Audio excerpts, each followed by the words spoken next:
Muito obrigado por escolher o Ministério de Vídeo e Áudio do Templo Batista Maranata. Depois de ouvir esta mensagem, visite o nosso site www.tbm.org.br. Nossa igreja oferece discipulado cristão, instituto bíblico e muitas oportunidades para o seu crescimento espiritual. Que Deus o abençoe. Maranata, ora vem, Senhor Jesus.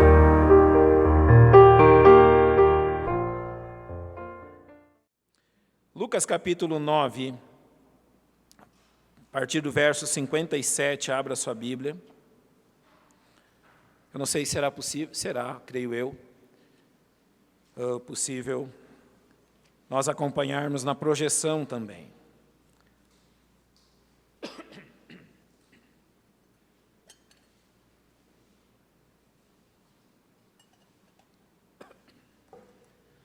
Nos coloquemos de pé mais uma vez, eu peço. Eu vou reler apenas o verso 62 e depois ainda de pé nós vamos orar. E Jesus lhe disse: ninguém que lança a mão do arado e olha para trás é apto para o reino de Deus. Obrigado, nosso Deus, pela oportunidade de estarmos na Tua casa. Isso nos traz grande alegria e conforto ao coração. Conforto este que nós rogamos sobre também o nosso irmão Felipe Aguiar, suas necessidades físicas. Pai, pedimos que a Tua proteção e cuidado, Teu consolo se façam presentes sobre ele também. Que a sua saúde possa ser plenamente restabelecida em breve. Rogamos por todos nós que aqui estamos, que abençoe-nos, que a Tua palavra nos encontre com um coração aberto, humilde e contrito. Temos aprendido, ó Deus, que o homem a quem o Senhor olha é humilde e que treme da Tua palavra. Sejamos assim nesta noite. Nos abençoa pela direção do Teu Espírito Santo, enquanto estudamos a Tua verdade, aqui rogamos em nome de Cristo. Amém. Podem se assentar, irmãos? A vida cristã, ela tem suas nuances, suas particularidades e algumas questões na vida cristã que nós temos que ter toda a nossa atenção.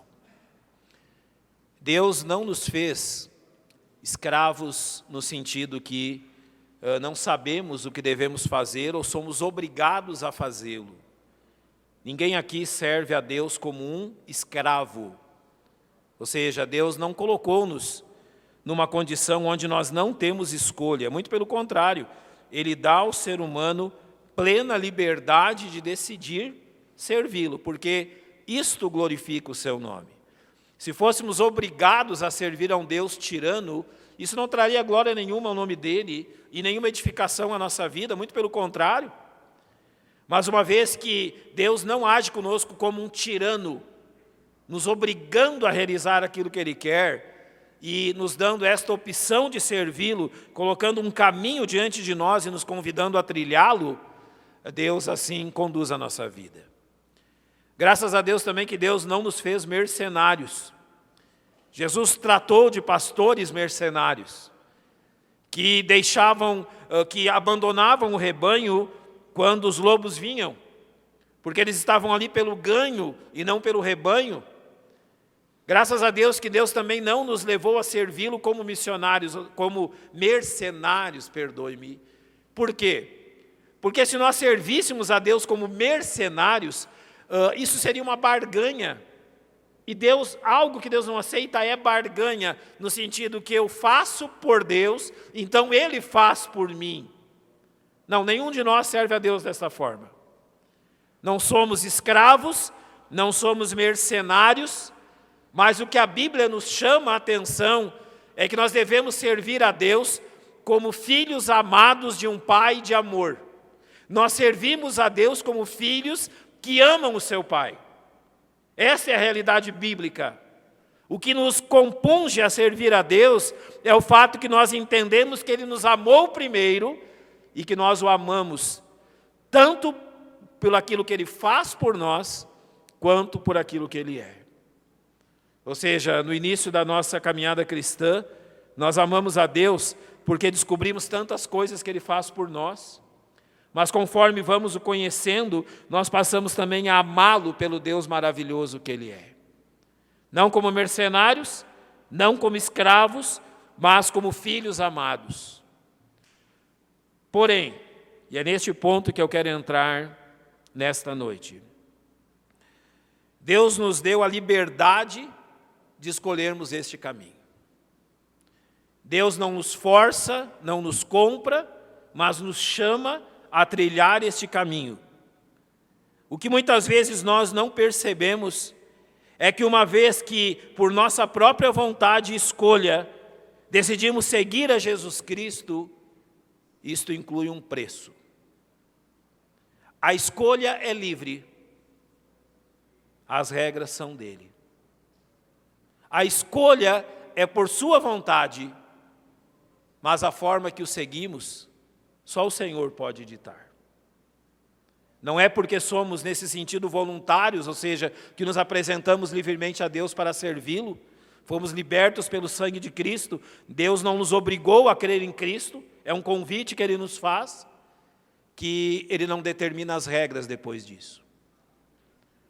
A escolha é sua, mas as determinações são dele. E essas determinações, elas contêm uma posição muito clara. É tudo ou nada. Ou seja, quando Deus nos chama a segui-lo e a servi-lo, as determinações dele exigem essa decisão. Ou você as aceita todas, ou as rejeita todas. Mas não há um meio termo. Não há um meio seguir a Cristo. Não há um meio andar nos passos de Cristo. Não há uma meia dedicação a Ele. Realmente, o que a Bíblia nos ensina é tudo ou nada. Você já precisou fazer um tratamento médico prolongado com medicamentos? Se o médico lhe receitou 10 dias de um remédio forte que trazem sintomas desagradáveis, o resultado não será o mesmo se você parar no 5º dia. Conheço irmãos que tiveram que se submeter a medicamentos dados por injeção, não é? Injetados. Ninguém aqui gosta de levar injeção, creio eu. E às vezes precisa se tomar injeções durante um mês inteiro. Você não decide no 10º ou 11º dia que você não vai fazer mais isso. Você precisa seguir até o final para que o resultado seja aquele.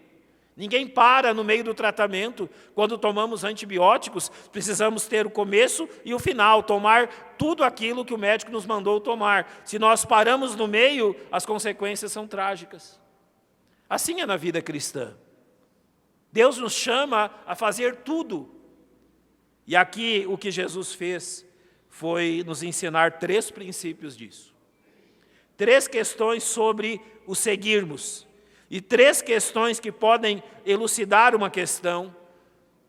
Por que, afinal, eu estacionei na vida cristã e não cresço? Por que não estou desenvolvendo o meu caráter cristão e a minha vida? Talvez isso nos ajude a resolver esta questão. 3 questões que Cristo aqui estabeleceu nesse texto e em Lucas 14, conforme nós vamos usar também.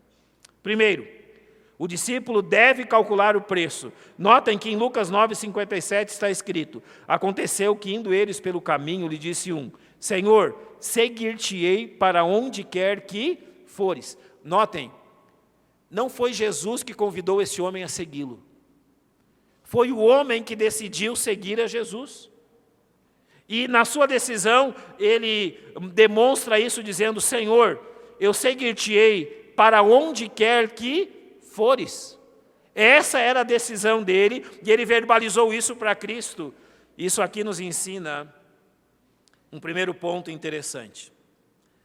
Tomar uma decisão, irmãos, não é o difícil. Nós tomamos diversas decisões o tempo todo. A grande dificuldade que temos é permanecer nas decisões que tomamos. Essa é a dificuldade. Milhares de pessoas decidem seguir a Cristo. Milhares de pessoas decidem depositar sua fé em Cristo e não permanecem. E por que não permanecem? A decisão, ou tomar uma decisão, é simples. Agora, o preço de permanecer na decisão que tomamos, que é a dificuldade. Jesus nos ensinou algumas coisas no capítulo 14 de Lucas. E ele vai, nesse capítulo 14, que eu vou trabalhar junto com o capítulo 9, nos demonstrar algumas coisas sobre calcular o preço do nosso discipulado e de seguirmos a Cristo.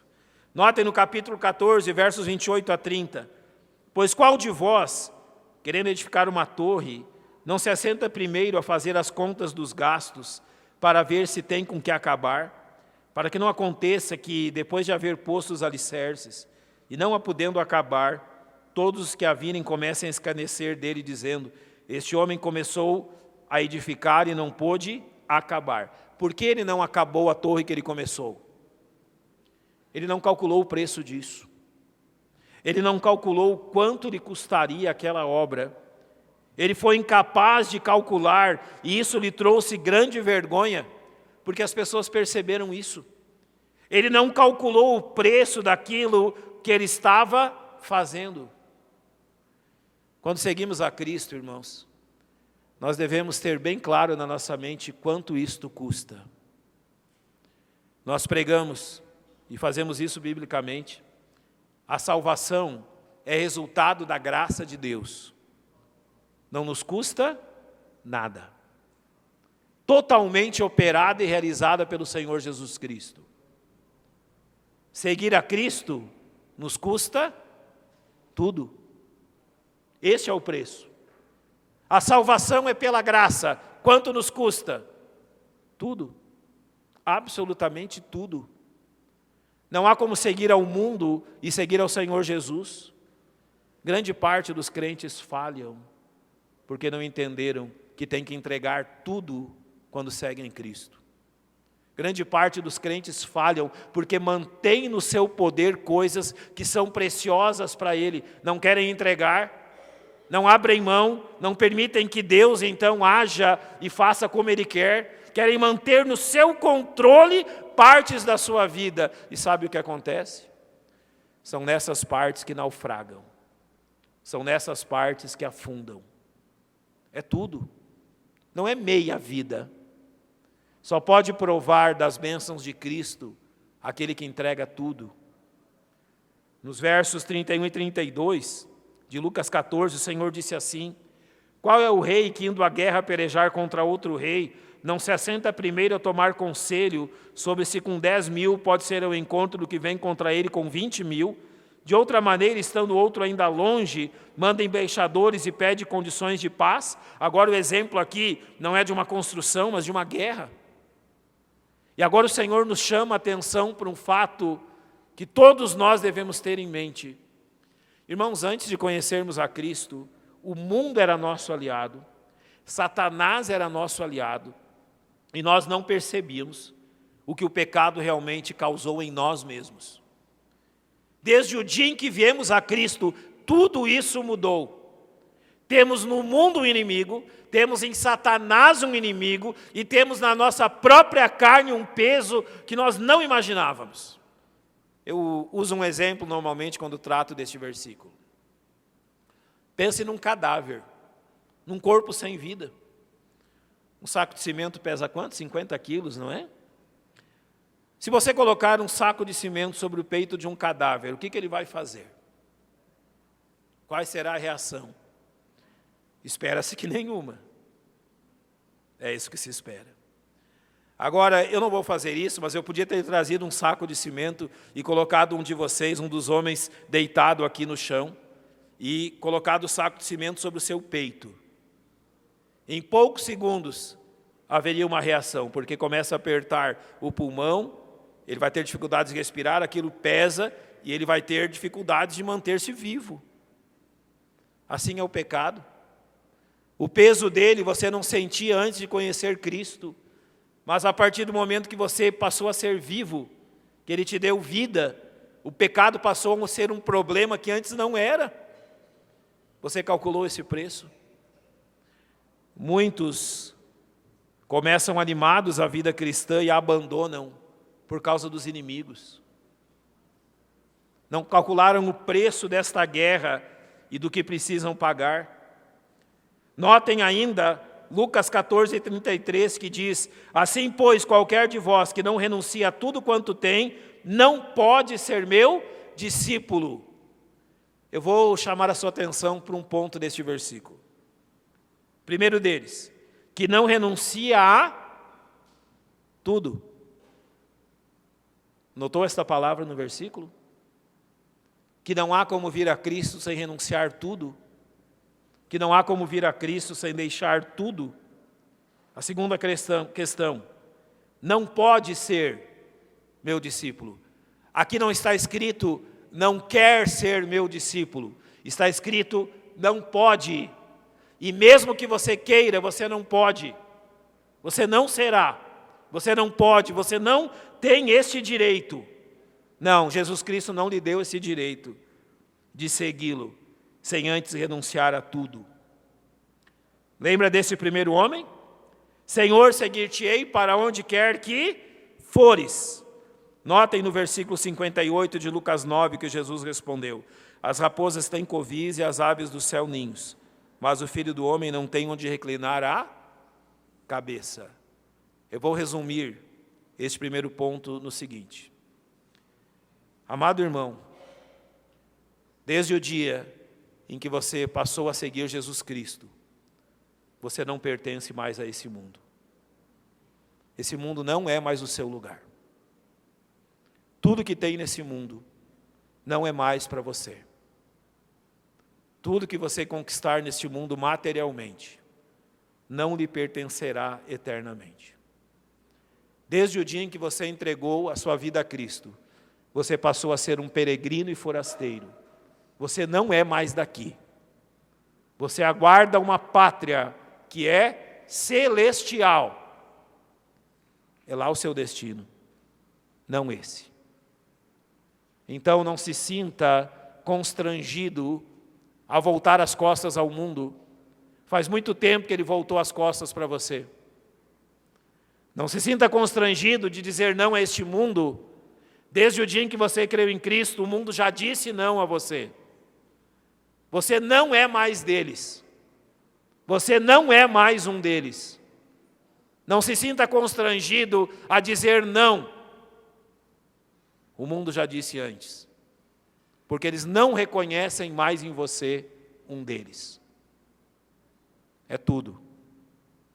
Desde o dia em que entregamos tudo, assim é. Em segundo lugar, depois de ouvir este primeiro homem, o Senhor, dos versos 59 a 61, disse a outro homem, agora é Jesus dizendo: segue-me, é um convite, Jesus está convidando. Mas ele respondeu: Senhor, deixa que primeiro eu vá enterrar meu pai. Muito provavelmente o que está acontecendo aqui não é que o pai desse homem havia falecido. É que o pai desse homem, então, estava já idoso e vivendo os seus últimos dias. Então, o pedido dele, nós entendemos da seguinte forma: ele quer passar os últimos dias do seu pai junto com ele. Então, assim que o seu pai partisse, ou seja, assim que ele pudesse sepultar o corpo do seu pai, então ele seguiria a Cristo. Ele não negou-se a segui-lo, irmãos, notem isso. Ele não negou-se a fazer isso, mas deixa aqui primeiro. É como se ele dissesse: eu vou fazer o que o Senhor deseja, mas deixa que primeiro eu faça isso. E aqui envolve uma questão de prioridade. Muitos são chamados a seguir a Cristo, mas não aprenderam ainda o que significa prioridade. Ainda não entenderam o que significa dar prioridade às coisas de Deus. No Evangelho segundo Lucas, no capítulo 14, que nós estamos observando, no verso 26 está escrito assim: se alguém vier a mim e não aborrecer a seu pai, mãe, mulher, e filhos, irmãos e irmãs, não pode ser meu discípulo. Notem aqui o que o Senhor está dizendo a respeito das pessoas que nós mais amamos. Quando ele diz não aborrecer, ele está dizendo, você não pode amar mais essas pessoas do que você ama o Senhor Jesus Cristo. O Senhor Jesus Cristo exige uma prioridade tal que você ama mais a Ele do que qualquer pessoa que esteja ao seu redor. Notem o que Mateus capítulo 10 vai nos ensinar. Não cuideis que vim trazer paz à terra, não vim trazer paz, mas espada, porque eu vim pôr em dissensão o homem contra seu pai, a filha contra sua mãe, a nora contra sua sogra, e assim os inimigos do homem serão seus familiares. Por isso ele disse, quem ama o pai ou a mãe mais do que a mim, não é digno de mim. Quem ama o filho ou a filha mais do que a mim, não é digno de mim. É uma escolha dura e difícil? Sem dúvida. Certa vez, pude trazer aos pés de Cristo um menino de 12 anos, órfão. Lembra até o nome dele, Lucas. Tinha apenas 12 anos. Tenho só uma fotinho dele num trabalho evangelístico que fazíamos. Quando Lucas veio a Cristo, eu entreguei uma Bíblia para ele, de presente. E pedi que ele começasse a ler os evangelhos. E ele começou pelo evangelho de Mateus. Ele devorou a sua Bíblia naquela semana. Mas no outro domingo, domingo posterior, quando fomos novamente à casa dele, ele estava esperando no portão com a Bíblia na mão. Eu lembro, era um dia bem frio. A casa dele era à beira do trilho do trem, difícil de chegar. E eu sabia que ele queria fazer alguma pergunta, não é? E ele me chamou de lado e disse assim, olha, eu li aqui na palavra, ele me mostrou esse versículo. Quem ama a sua mãe, ele disse, eu não tenho mais mãe, não tenho mais pai, eu só tenho a minha vovó que cuida de mim, é a única pessoa que eu tenho nesse mundo. Então quer dizer que eu tenho que deixar a minha vovó para seguir Cristo? Inicialmente eu tive que pensar muito bem o que eu ia responder para ele. O que eu falo para esse menino? Ele leu e ele claramente entendeu o que significava. Eu só pude dizer o seguinte, você começou a conhecer Cristo. Você principiou a saber quem Ele é. Muito em breve, Jesus será para você muito mais do que qualquer pessoa desse mundo. E o consolei com as seguintes palavras. Você já não tem nem sua mãe nem seu pai. Mas acredite, Jesus será para você muito mais do que sua mãe e seu pai. Você tem a sua avó que lhe cuide e zela, mas acredite, um dia Jesus será para você muito mais do que a vovó. E o que eu aprendi com ele? A perguntar para mim mesmo se Jesus já é isso para mim. Realmente, irmãos, Jesus já é para você muito mais que qualquer pessoa ou ainda não. Jesus já é para você muito mais importante que qualquer outro ou ainda falta alguma coisa? É isso que ele nos questiona. Mas ele vai além. Em Mateus 19, versos 21 e 22, há uma outra questão. Disse-lhe Jesus, se queres ser perfeito, vai, vende tudo que tem e dá-o aos pobres, e terás um tesouro no céu. E vem e segue-me. E o jovem, ouvindo esta palavra, retirou-se triste, porque possuía muitas propriedades. Agora aqui não há uma questão de família, de pessoas, mas Jesus agora questiona um jovem que tem muitas propriedades, que julgava-se um bom religioso, e Jesus disse, vai, abandona o seu Deus riquezas, então vem e segue-me. E aquele jovem foi incapaz de fazer isso. Em Mateus 6,24, Jesus ensina o porquê. Ninguém pode servir a dois senhores, porque ou há de odiar um e amar o outro, ou se dedicará a um e desprezará o outro. Não podeis servir a Deus e a Mamon. Mamon aqui é o Deus das riquezas. Faz já algum tempo que eu aprendi uma coisa, e aprendi isso pela palavra de Deus. Existem pobres e ricos neste mundo. Sabe o que os assemelha? Os pobres gastam o seu tempo pensando em como tornarem-se ricos. Os ricos gastam o seu tempo pensando numa estratégia para não voltarem a ser pobres. Mas ambos gastam o seu tempo com a mesma coisa, Um preocupado com as riquezas que tem e o outro preocupado com as riquezas que não tem. O seu Deus é o mesmo, apenas em 2 aspectos. Li uma reportagem alguns dias atrás que dizia que pessoas que amealham muitos milhões gastam em torno de 15% a 20% do que ganham apenas para proteger-se de não perder. Ou seja, 20% do seu tempo é gasto protegendo-se de outras pessoas, protegendo as suas riquezas. Um tempo que não volta mais. O Senhor Jesus nos chama a pesar a questão dos bens. Irmãos, isso é uma questão muito delicada, mas que nós devemos pensar.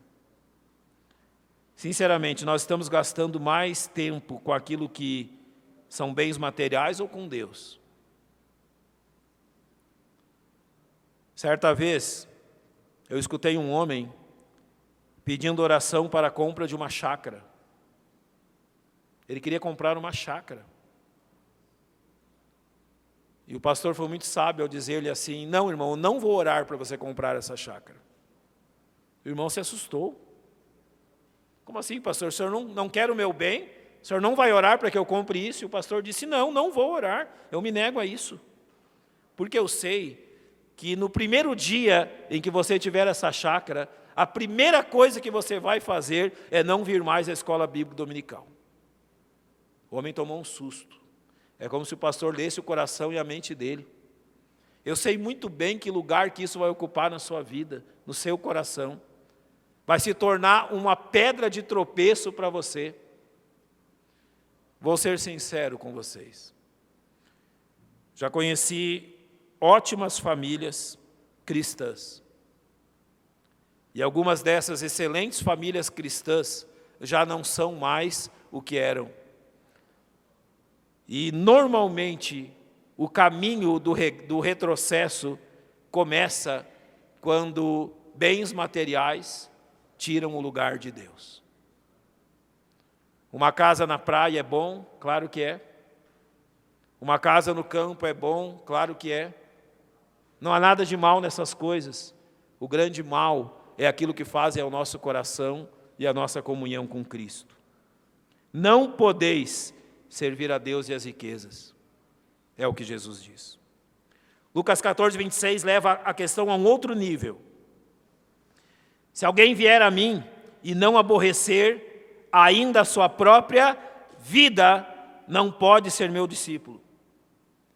Ele disse de aborrecer aqueles que amamos, aborrecer as riquezas, ou seja, amar mais a Cristo do que aos nossos amados familiares, amar mais a Cristo que amamos a riqueza, mas agora ele leva a um nível de dizer que devemos amar mais a Cristo do que amamos a nossa própria vida. Notem aquilo que Paulo fala em Atos 20 e 24. Mas de nada faço questão, nem tenho a minha vida por preciosa, contanto que cumpra com alegria minha carreira e o ministério que recebi do Senhor Jesus, para dar testemunho do Evangelho da graça de Deus. Houve um período na minha vida que eu tinha entre 16 e 17 anos, que eu lembro que todos os dias da semana, à noite, eram ocupados com programações e trabalhos da igreja. Desde ensaios da orquestra, cultos nos lares, cultos de oração, reuniões de todo tipo, trabalhos de visitação. Eu lembro que certa vez o meu pastor chegou a mim e disse: olha, nós precisamos no domingo à tarde reativar um trabalho evangelístico em tal lugar, e eu gostaria que você fosse. E na minha imaturidade eu lembro que eu respondi a ele: pastor, eu já dedico as coisas da igreja todas as noites da semana, de segunda a domingo, todas as noites minhas são ocupadas. Eu preciso ter pelo menos o domingo à tarde para me divertir e fazer alguma coisa com os meus amigos. Eu quero jogar bola, eu quero fazer algo com eles. Eu não tenho mais tempo para nada. E respondi, lembro isso, com certa aspereza. Eu demorei um pouco a entender como eu estava errado. Que em qualquer atividade que eu encontrasse, eu não ia ter a satisfação de servir a Cristo e de me dedicar a Ele. O meu tio que me discipulou me propôs algo. Ele me disse assim: olha, o lugar que a igreja precisa que vamos, fica 1h30 de ônibus daqui. Então nós precisamos trazer a nossa marmitinha antes da escola dominical. Assim que terminar o culto, nós vamos para a cozinha da igreja, vamos esquentar a nossa comida, comer, e já vamos pegar o ônibus e sair. Normalmente nós vamos chegar mais ou menos uns 20 minutos antes do culto da noite. Eu nem lembro por que eu disse sim para ele. Mas ele tinha grande influência sobre a minha vida, eu disse, ok, eu vou, vamos juntos. Eu lembro de poucas questões na minha vida cristã que eu tenha lucrado mais do que naqueles dias. Não fiz o que eu queria. Fiz o que estava diante de mim para ser feito. E lembro-me quanta satisfação isso trouxe até hoje. Irmãos, não é perda trocar o seu tempo de lazer, o seu tempo disponível pelo serviço do Senhor. Você não está jogando nada fora. Você não está perdendo nada. Mas olha, eu tenho tantas poucas horas durante a semana, tenho poucas horas no final de semana. Eu brinquei ontem com alguns irmãos, nós temos que fazer algumas coisas, e eu perguntei a eles, o que vocês fazem da meia-noite às 6 da manhã? Fazem nada. Podem usar esse tempo. Não vou ser tão radical assim, não é? Mas dizer aos irmãos, nós não perdemos nada quando deixamos de lado a nossa vida para dizer, Senhor, toma aqui o meu tempo, o meu corpo, a minha vida, usa da forma que o Senhor quer usar. Isso não é perder nada, irmãos. Isso é investir. Isso realmente é ganhar. Em Lucas 9,60, verso 60, Jesus respondeu àquele homem, deixa aos mortos enterrar os seus mortos, porém tu vai e anuncia o reino de Deus. Prioridade. Em terceiro e último lugar, para terminarmos. Em Lucas 9,61, Jesus diz a outro homem, ou melhor, outro homem diz a Cristo, Senhor, eu te seguirei, mas deixa-me primeiro despedir dos que estão em minha casa. Senhor, eu desejo te seguir, mas deixa-me primeiro tratar de algumas questões pendentes.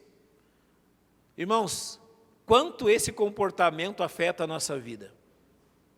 Ouvimos a voz de Deus, ouvimos o direcionamento de Deus, mas é como se falássemos o seguinte, Senhor, deixa primeiro eu falar com a minha família, deixa eu primeiro falar com algumas pessoas, então eu vou te seguir. Irmãos, sejamos honestos, a chance de cumprirmos o que dissemos é mínima. Vamos ser facilmente dissuadidos. O grande problema que nós temos é que nós damos oportunidade à dissuasão. Nós sabemos o que tem que ser feito, nós sabemos do convite de Cristo, mas nós damos oportunidade a que outras pessoas tirem da nossa mente aquilo que nós já decidimos fazer. Foi isso que esse homem fez. Senhor, eu vou te seguir, eu vou fazer, eu entendo que esse é o caminho, mas deixa-me primeiro ir à minha casa, eu vou falar com os meus familiares, e então eu vou te seguir. Sabe o que aconteceu? Ele nunca seguiu Cristo. Foi dissuadido. Foi convencido ao contrário, de uma forma maléfica. E por que isso se deu? Jesus aqui estabelece algumas questões. Primeiro, as dificuldades. No verso 27, Lucas 14, ele diz, qualquer que não levar a sua cruz e não vier após mim, não pode ser meu discípulo. Sim, decidir-se por Jesus tem um preço. Tomar a sua cruz. Não será algo agradável à sua carne, não será algo agradável ao seu orgulho, não será algo agradável a trazer-lhe fama, sucesso ou prazer. Mas será algo agradável a Deus. Em Mateus 16, 24, Jesus diz, se alguém quiser vir após mim, renuncie-se a si mesmo, tome sobre si a sua cruz e siga-me. E Paulo acrescentou algo sobre essa cruz em 2 Timóteo 3,12. E também todos os que piamente querem viver em Jesus Cristo padecerão perseguições. Você está disposto a andar nos passos de Cristo? Está disposto a fazer o que Cristo quer de você? Tem um preço. Sim, tempos difíceis virão, mas não desanime. Em Hebreus capítulo 12, versos 4 e 5, o autor nos chamou a atenção à ação de Deus e nos disciplinar falando assim: ainda não resististes até o sangue, combatendo contra o pecado, e já vos esquecestes da exortação que argumenta convosco como filhos. Filho meu, não despreza a correção do Senhor e não desmais quando por eles forem repreendido. Todos nós que decidimos seguir a Cristo, demos a Ele a liberdade de nos disciplinar e de nos ensinar. Sabe qual é um outro problema que enfrentamos? Nós aceitamos facilmente tudo de bom que Deus nos dá e fazemos beicinho quando vem a parte difícil. Infelizmente, grande parte dos crentes se comporta assim. É fácil se acostumar com o bom. O difícil é se acostumar com aquilo que não é tão bom assim. Ontem eu falei aos jovens sobre missionários, pessoas que deixam o seu lar para pregar a outras pessoas. O pastor Rogério está aqui conosco nesta manhã. Quantos anos, pastor, na tribo? 15 anos. Você já pensou em ir lá uma semana? 2, um mês? As irmãs americanas estão conosco 2 meses longe de casa. O pastor Rogério está há 15 anos. São 15 anos que não voltam mais. 15 anos investidos ali, que não tem preço. Irmã Betânia deixou a sua casa. Quantos anos, Betânia? 17 anos. Vocês sabem que ano passado o pai dela faleceu. A Betânia não viu seu pai envelhecer, não viu a sua mãe envelhecer. Ela tem irmãos e sobrinhos nos Estados Unidos. 17 anos investidos aqui por amor do Evangelho. 17 anos que não voltam mais. A grande questão é que nós somos tão apegados a nós mesmos que nós não estamos dispostos a gastar esse tempo com Jesus Cristo e com as coisas de Deus. Em Filipenses 3:8, Paulo diz assim: na verdade, tenho também por perda todas as coisas, pela excelência do conhecimento de Cristo Jesus, meu Senhor, pela qual sofri a perda de todas essas coisas e as considero como escória para que possa ganhar a Cristo. O problema, irmãos, é que nós consideramos a nossa vida tão preciosa que nós nem pensamos em perdê-la. Qual foi a resposta que Jesus deu àquele homem? Lucas 9:62. Ninguém que lança a mão do arado e olha para trás é apto para o reino de Deus. Você já fez isso? Alguém aqui já teve essa experiência de arar com boi? Eu já tive, é muito interessante. Se você não olhar para frente e seguir a linha que você tem, se você ficar fazendo isso todo o tempo, depois que nascer a semente, você vê que tudo nasceu assim, atravessado. Um mau plantio. Pedaços enormes de terra foram desperdiçados. Outras partes têm semente demais. Você cruzou tanto o mesmo lugar que as sementes não nasceram. Você desperdiçou semente, desperdiçou terreno, desperdiçou seu trabalho, tudo. Porque ficou olhando para trás. Quando nós queremos servir a Cristo, isso muito nos serve. E eu relembro, quando eu leio esse versículo da história que os livros contam sobre Napoleão Bonaparte. Ele tinha uma companhia de engenharia fantástica, isso era uma das razões das vitórias do seu exército. E quando ele avançava sobre um país, a companhia de engenharia ia antes, construindo os ranchos, construindo os lugares de parada, mas também construindo pontes. Faziam pontes maravilhosas para atravessarem rios, despenhadeiros, cânions. Então Napoleão fazia com que todo o seu exército atravessasse a ponte. E assim que o último soldado atravessava, ele dava ordem. Fogo. Tudo era queimado. Não sobrava nada. Dias e dias investidos naquela ponte. O exército passa e ele manda pôr fogo. E quando alguns soldados ainda inexperientes perguntavam qual era o motivo daquela loucura, a resposta era uma só: para que vocês nem pensem em voltar atrás. Para vocês não terem chances de voltar atrás. Serei sincero com vocês. Sabe por que muitos começam bem na vida cristã e não progridem? Porque não queimaram as pontes. Deixaram N oportunidades de voltar atrás. Assim que a coisa apertar, eu volto atrás. Por que abandonar meus velhos amigos? Talvez a vida cristã será difícil e eu vou precisar deles. Por que abandonar as velhas práticas? Se não der certo na vida cristã, vou precisar voltar a elas. Eu lembro de uma coisa que aconteceu há 20 anos atrás, quando eu fui para o seminário. Na empresa que eu trabalhava, eles nos deram uma oportunidade excelente de carreira. Tinha uma boa amizade com aquelas pessoas e gostava do que fazia. Amava o meu trabalho. Eu lembro que no começo de 98, quando eu já estava decidido a ir para o seminário, surgiu essa oportunidade. Muito compensadora. Quando eu disse ao meu gerente que no meio do ano eu ia pedir demissão, eu não trabalharia mais ali, falei para ele o que eu faria. Ele ficou espantado com aquilo. E no dia em que, na semana, nos meus últimos dias de trabalho, antes de ir para o seminário, eu lembro que eu saí do trabalho dia 12 de agosto, viajei dia 13 de agosto e dia 14 de agosto de 98 cheguei ao seminário. Ele me chamou e disse o seguinte: olha, pode ser que as coisas lá não vão dar certo. Então saiba que se você voltar, o seu emprego está garantido. Apenas me ligue, fale comigo, vem aqui e me diga, e nós vamos retomar a nossa equipe. E lembrando desse versículo, eu disse a ele: não, isso não será preciso. O senhor pode dar a minha vaga para outra pessoa. Isso não vai acontecer.